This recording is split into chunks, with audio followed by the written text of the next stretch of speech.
Hi, I'm John Duncan from Telluride Angler, here today in Woodland, Washington at the G.Loomis factory with longtime rod designer Steve Rayjet.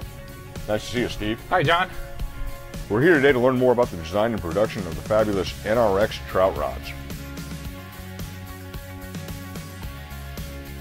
Hey, John, we're back here in the blank building area of the factory, and one of the first things we'll look for is to get the right mandrel.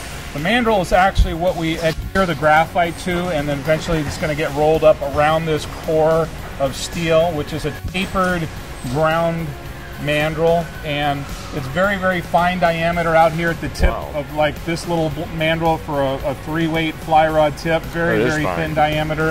It may have one continuous taper, or we can design the mandrel to have multiple tapers along the way to achieve different diameter, different stiffness level. This really controls the rod action as much as the actual graphite part. So Steve, tell me what goes into NRX Trout rods. Wow, well, there's some unique material that we use to produce NRX rods.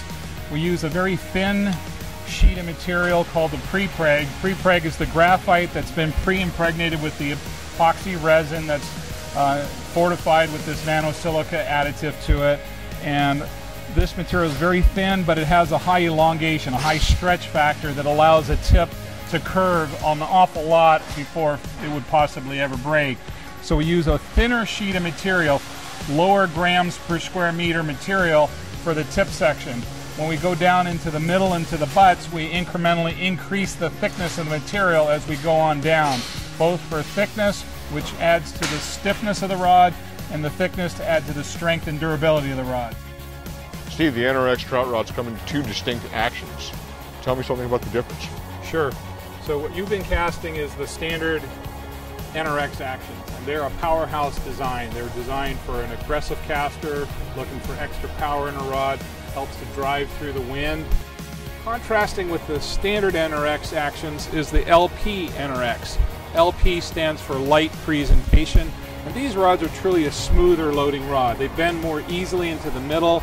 They feel like they bend a bit easier on the shorter casts, and for presentations, light tippets, smaller flies, a little slower casting stroke. Also, if you are a caster that naturally likes to use a long stroke, LP is kind of more easily adaptable to that longer stroke. So LP for more precise accuracy at shorter to mid-range. From mid-range on out, the normal NRX is the way to go.